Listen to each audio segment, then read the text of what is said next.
Hello Standard 4th. Welcome in Maths 24th lecture.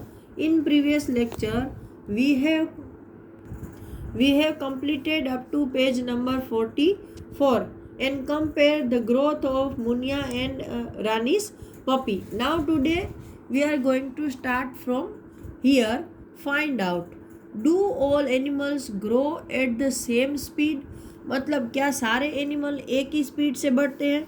तो अभी हमने एक एनिमल और एक ह्यूमन बीइंग के बच्चे के ग्रोथ को देखा, उसमें तो बहुत ज़्यादा वाइड डिफरेंस है।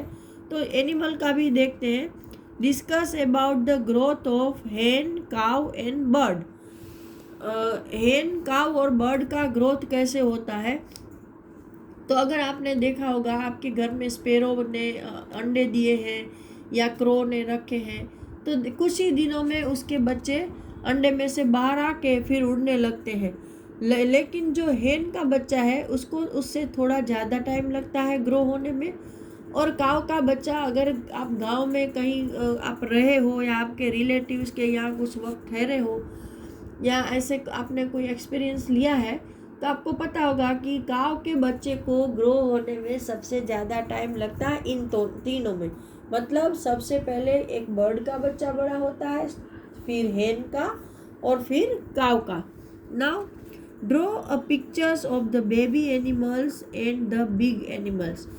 आपको ऐसे जितने भी एनिमल्स मिले, यहाँ पे 3 दिए हैं, तो आप तीनों के बेबी एनिमल और जो यंग एनिमल है उनके पिक्चर ड्रॉ करने हैं। तो आप वो अपनी बुक में कर सकते हो। Now here are the picture of grandfathers posting for a photograph. Who looks the oldest to you? मतलब यहाँ 3 फोटोग्राफ दिए हैं जो कि 3 अलग अलग एनिमल्स, लिविंग बींग्स के ग्रैंडफादर हैं। देखो, सबसे पहले elephant Apu's grandfather 95 years old. अपू नाम का जो एलिफेंट है उसके ग्रैंडफादर का फोटो है, वो 95 ईयर्स ओल्ड है। यहाँ है चुच्चू रेट्स ग्रैंडफादर 2 ईयर्स ओल्ड। चुच्चू नाम का चूहा है, उसके दादाजी 2 साल के बूढ़े हैं। Rani's grandfather 70 years old. रानी के दादाजी है वो 70 ईयर्स ओल्ड है। तो यहाँ पर पहला question, how much older is Apu's grandfather than Rani's grandfather? Apu के ग्रैंडफादर हैं वो रानी के ग्रैंडफादर से कितने एज में बड़े हैं? तो हम क्या करेंगे, अगर दोनों का डिफरेंस निकालना है तो माइनस करना पड़ता है। तो 95 ईयर्स में से हम 70 ईयर्स कट कर देंगे। तो यहाँ मैंने किया है 95 minus 70 equal to 25 years old. तो अपू के ग्रैंडफादर रानी के ग्रैंडफादर से 25 ईयर्स बड़े हैं। Now next, will Chuchu's grandfather ever grow as old as Apu's grandfather? मतलब क्या चूचू के ग्रैंडफादर है वो अपू के ग्रैंडफादर जिसने कभी बड़े हो सकते हैं? तो नो, वो तो नहीं हो सकता है। Now question number 3, how much younger is Chuchu rates grandfather than Rani's grandfather? Younger मतलब छोटे। तो चूचू के दादाजी हैं वो रानी के दादाजी से कितने छोटे हैं? तो वही वापस हमको डिफरेंस लेना है, तो बड़े अमाउंट में से छोटे अमाउंट को कट करना है। तो इनकी एज 70 ईयर्स है, उसकी 2 ईयर्स है। 70 माइनस 2 लेस करें तो 68 ईयर्स आता है। तो चुच्चू के ग्रैंडफादर रानी के ग्रैंडफादर से 68 ईयर्स छोटे हैं। यंगर का मतलब छोटे। सिद्धोरा, हॉलीडेज आर फन, मतलब छुट्टियां हैं उसमें हमको बहुत मज़ा आता है। तो यहाँ पर एक बच्चा है जो अपनी शायद सिस्टर को लेटर लिख रहा है। आरिफ्स हॉलीडे हैज़ बिगन। आरिफ के छुट्टियां शुरू हो गई है। He was very excited. He had made some wonderful plans and wanted to tell his cousin Subhana, so he wrote her a letter. मतलब यहाँ आरिफ नाम के लड़के की छुट्टियाँ शुरू हो गई है। वो बहुत एक्साइटेड था और उसने कुछ अच्छे से प्लान भी अपने हॉलीडे के लिए बनाकर रखे थे। तो वो अपनी कजिन सिस्टर है सुबाना, उसको लेटर लिख के ये बता रहा है। तो पहले यहाँ से देखो, यहाँ लिखा है अजमेर 1-5-6, मतलब ये लेटर अजमेर में से लिखा गया है और उसकी डेट है 1 मई 2006। इसको ऐसे हम बोल सकते हैं।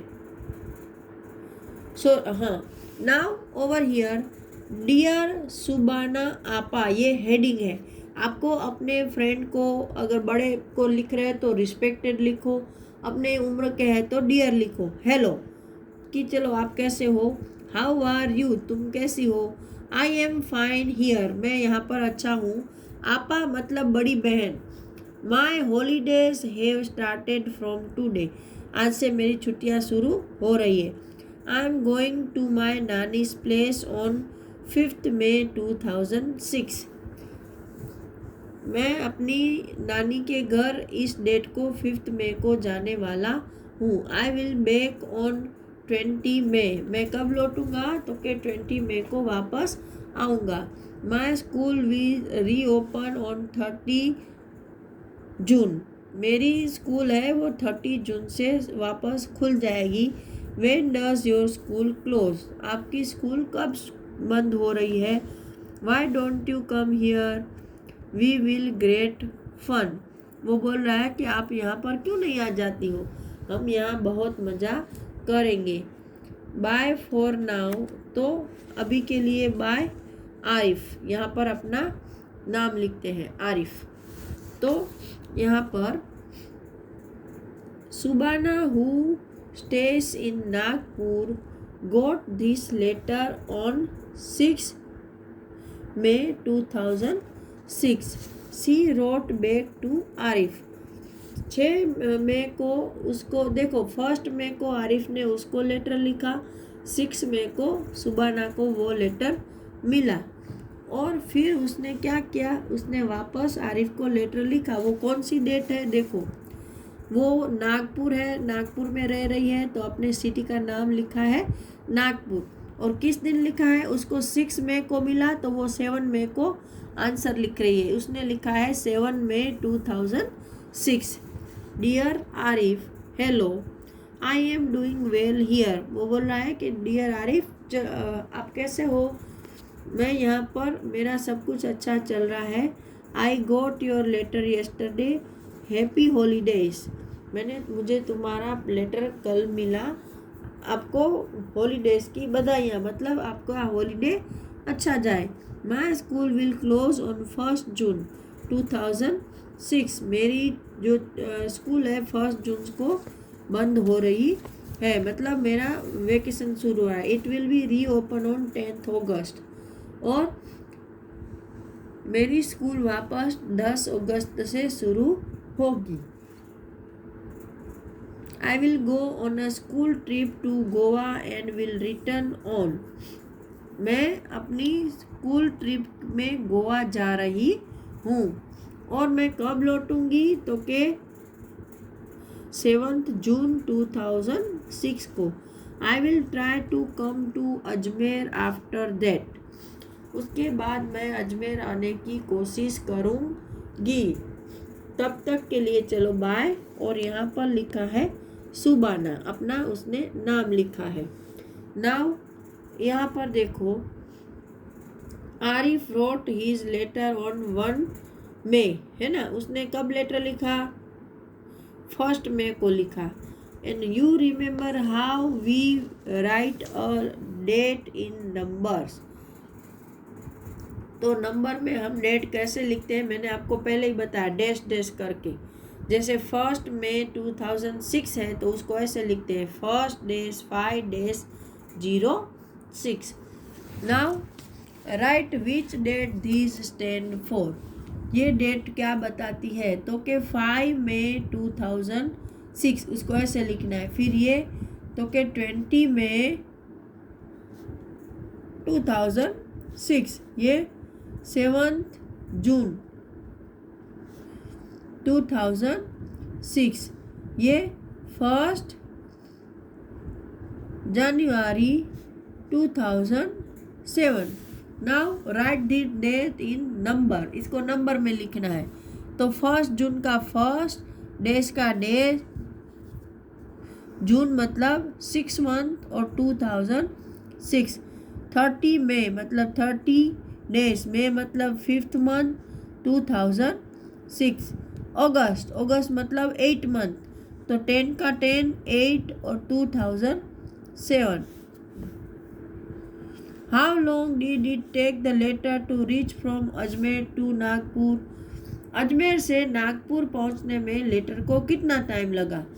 तो देखो यहाँ पर उसने लेटर कब लिखा, 15 को।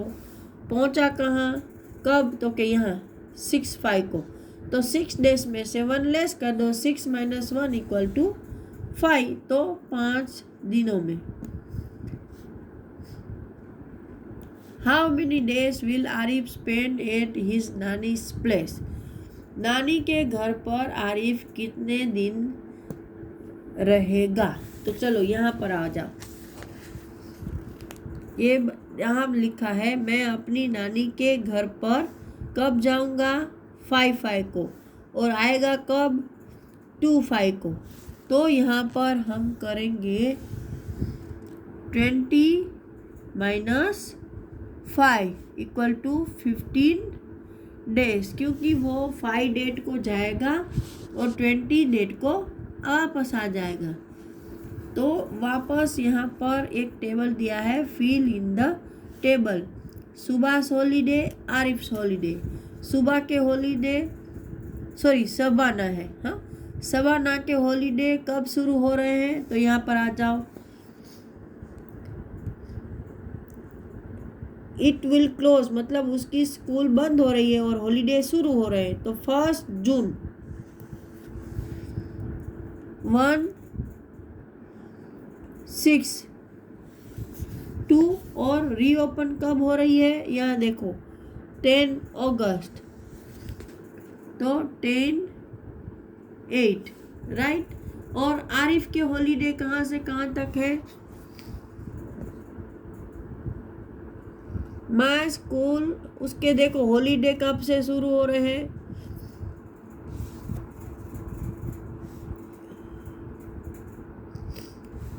उसके हॉलीडे 1 डेट को स्टार्ट हो गए, राइट। और उसने my school will reopen on 36, तो 15 से लेकर 36 तक। तो अभी नंबर ऑफ डे आपको काउंट करने हैं।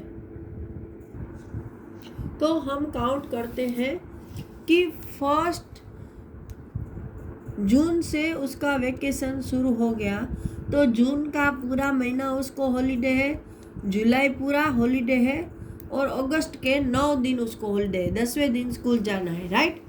तो जून में कितने दिन होते हैं, तो के 30, जुलाई में कितने होते हैं, तो के 31, और अगस्त के 9 दिन। तो मैंने यहाँ लिखा जून में 30 डे, जुलाई में 31 डे, और अगस्त के 9 दिन। 9 + 1 10, यहाँ पर 3 + 3 6 + 1 70, तो इसको 70 डे हॉलीडे है। फिर वापस यहाँ मई में कितने दिन होते हैं, तो के 31, और जून में 29 डे, क्योंकि 30 डे से तो उसकी स्कूल शुरू हो रही है, तो मई के 31 डेज और जून के 29। 9 + 1 10, 3 + 1 4 5 6, तो इसको कितने मिले, यहाँ पर 60 डे। तो ये इन दोनों के हॉलीडेज है।